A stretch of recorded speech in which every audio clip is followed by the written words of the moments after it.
Hi, I'm Barry Conrad, and this is Banter with BC. Yeah, hey.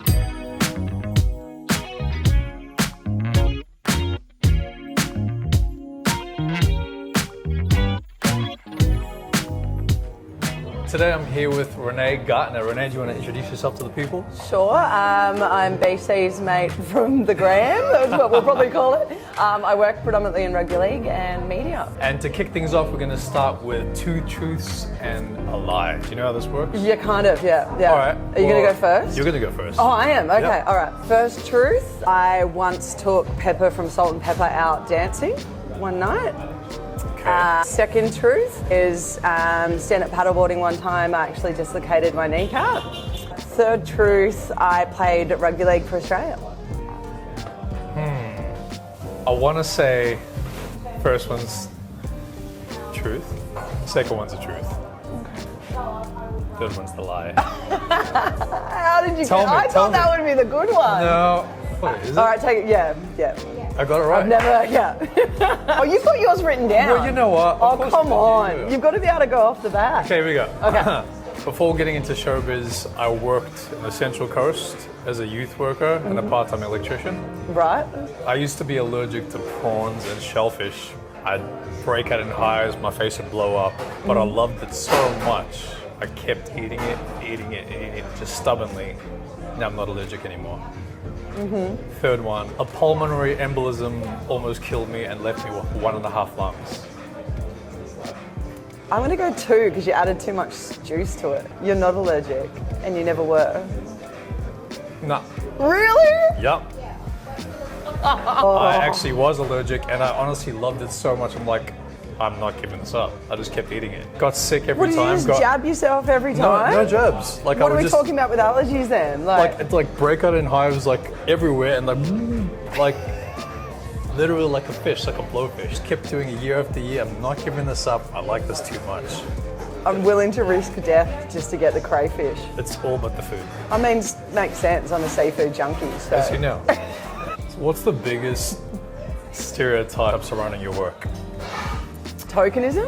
I think tokenism is probably one of the biggest stereotypes, that being a female, you've been placed in there to be the token female. I think that's dropped off a lot in the last couple of years. Wow. Hey, this conversation was getting lit. You know so what? Right at the right time. Segue. Women, I think during the early sort of phases of it where there was a lot of heat put on us that it was a token spot. I think there's some really great leaders in the game now that have well and truly knocked that out of the park. We've seen like players like Ruan Sims. Danica Mason is extraordinary in what she does. Alana Ferguson has doubled up with Union and NRL. There's just so many great role models that are now within the sport that have sort of garnered that respect, that they know what they're talking about, and we have a love and passion for the sport. Probably of anything, people. I think the most that people have probably. Did you get all that in your mouth? What about yourself? I mean, you would have had quite a few stereotypes in your line of work. Huh? I'm going to flip the script. Did you just ask her to ask me? Yeah. You hungry, there's bro? a lot of. Well, I just said a couple of things, right? Yeah, no, I'm going to hit you back because this is banter, and banter goes both Who's ways. in charge Barry. here? I thought that I'm asking the questions to her. I think a lot of the time people can expect that there's nothing to you other than just being on screen, or that there's not much happening, and also that you're okay. Yeah. Because as you know, there's a lot riding on perception. Yeah. People see you on the gram or on TV or whatever medium and they think, oh, you're doing great, so he's all right. Yeah. And then no one will really check up on you, which makes things really isolating. Yeah. People aren't really seeing like that iceberg theory where it's, you know, it's this much that's seen, but what's happening under here is the legwork and all the work that sort of happens underneath. A lot of people don't share that kind of stuff. I think that's only going to change if we do more of that. The tricky thing about that is you also don't want to feel like you have to overshare to 100%. say, hey, you know what I mean? Yeah, this is why you've got other people to talk to about it. And to eat with. Yeah, exactly. Shove some more food in your mouth and talk about it. Which actor would play you in a movie about your life? Or just one. What about for all the other personalities? What does she be Is it in? Emma Lawrence? No, Emma Lawrence. That's a regular Jennifer Lawrence? commentator. Jennifer Lawrence. From the Hunger Games? Yeah, 100% Jennifer Lawrence. Good cool. Like, obviously she's staunch in Hunger Games, but if you see her off camera, she's an absolute clown, and I'm here for it. How did you meet your partner? He claims it wasn't a setup, but it definitely was. His best girlfriend at the time and my best guy mate were dating, and he was their friend. And they were like, Renee's single, you're single, you guys should meet. So when I first met him, I thought he was just, you know, typical young man that was just after, you know, quick fling and play on. So I kind of laid the law down very early. That was probably the first time I've ever done it. But I think most people kind of go, oh, we'll just play this tic-tac-toe game for a while and then see if it becomes a situationship relationship. And it was probably the first time in my life where I was just like, nah, this is what I want. I want to go old school. We're not dating 10 people at the same time. Like, it's one or the other. So let's just see if it works. And if it doesn't, nothing lost, nothing gained, and off we go. And he stuck around. So he's good for a laugh, great for banter, and just a really caring sort of soul as well. Great match then. Yeah. What have I gotten myself into? What is your weirdest habit? Oh, I have so many. Like, I have to crack the knuckles, but I have to crack every single one. Like, I can't just do one. I've now got to go through and do all of them. Why do you do that? Get the microphone. I don't get it. All the... just doing the sound. Wow, Renee. That's another weird habit. That's a different kind of a show. This whiskey sour. Yeah, it's really good. Yeah. What's the most spontaneous thing you've ever done? I'm pretty meticulous in thinking things through, except for what I say. I probably lack a bit of spontaneity. I love jumping off a boat and doing a backflip, but it'll be like, I'll be on a boat, I'll be like, oh, roof, pool, water, ocean, cool, do it. I'm a Capricorn.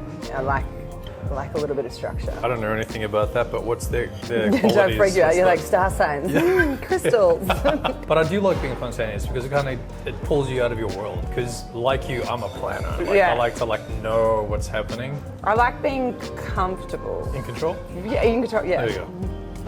Apparently I'm now control freak. I didn't say. What's your favourite Aussie song from the last 2 years? It has to be Australian. You know what? Some covers that Barry Conrad's put out. You should check it out. Just head to his Instagram. Actually, you know what? Lucy Washington. Oh wow. Yeah, okay, she's bomb. You know how you were talking about perception of like this perfect sort of image of success comes so easy. She was someone that I know was like working her backside off. She was working in hospitality. She released a song which was about like the last couple of dollars left in your bank account. And she's got this epic voice. She's this beautiful personality, and she walks in a room, the whole room lights up. What's the weirdest event or hosting experience you've had to work at? Oh, this is easy. I got asked to do the live feed for the Easter show. That was it. It was so good. It was the greatest day of my life because it was like the dog show. That's so good. So I had to do the Facebook live stream, and I'm sitting there trying to do like, coming up next is the categories for puppies. And as I'm doing it, like they came in pairs. It was like Noah's Ark, but for puppies.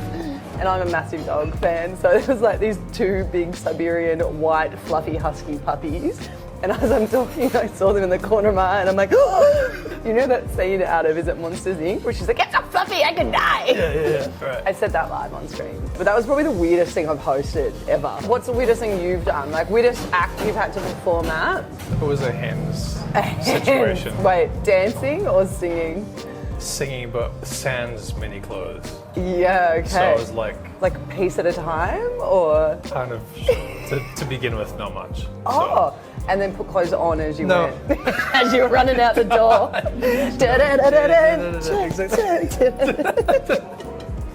Do I need this check right now? Like, you know? That's 100% the mindset you get to. You're like, how dark is it right now for me that I'm in this moment?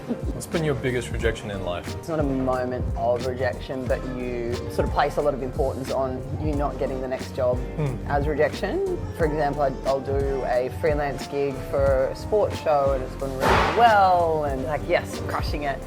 Got great feedback, did this, did that. I'm going to get the next gig, or I'm going to possibly get offered to come on full time, and then it doesn't happen, and you're just like, ooh, that hurt. And they kind of like sweet talk you and say it was great when it probably wasn't. And I think that's my point of rejection, is to not get the next date per se on a gig. Yeah. What about you? Do you find that hard steamrolling over that question? Do you When find Donut King do shuts. Can you explain to the people what the Donut King reference is? Yeah, so I think like Start. Barry and I kind of met first and foremost through our mutual mate Rob Mills, and it would have been a social media post, and I had a real habit, I think, of just following people that were happy, healthy, fun, banterish, funny. Funnily enough, you've now got a show called Barry Banter. Segway! I think like there was a heap of donut things, and I was like, I'm all about it. It used to be this shop, and they did the most incredible donuts. Most of our conversation was just talking about donuts, like Literally. no further learnings Yeah, about that's life. It was just donuts, where it became Donut King, Donut Queen. And then I got on this flight from, I think maybe the Gold Coast, and this bloke sits next to me, and I'm like, I'm pretty sure this is that moment where I've met someone in Instagram heaps, and then you kind of like, yeah, I know him, I can just have a conversation. I was like, no. I'm like, is your name Barry? Chance, you're like, yeah, and like headphones start to go on. I was like, I'm Renee. I'm the donut chick. What cheers you up on a bad day? Music. Yeah. Big fan of car karaoke, like karaoke. So just getting in the Carpool. yeah, but like on my own. Just put a banger on and just give it a red hot crack. Because I've got a great voice for the deaf, but really? never had one complain. And normally, if someone else is driving, sorry, but I've got the control. Yeah. So it's volume up and just dropping absolute bangers. I do a lot of stuff in mental health. I live with a mental illness myself as well. Everyone does it. You're in a bad mood, you chuck on some Alanis Morissette, or you put something sad on, like some acoustic music that really resonates with how you're feeling. But instead, like, you need to learn to flip the script. And if you wake up in a sad mood, you whack on some like happier music, some songs that you normally collect with being happy and out there, and then instantly you feel like even the slightest mood change. But that's better than nothing. What is a life challenge that you're most proud of conquering?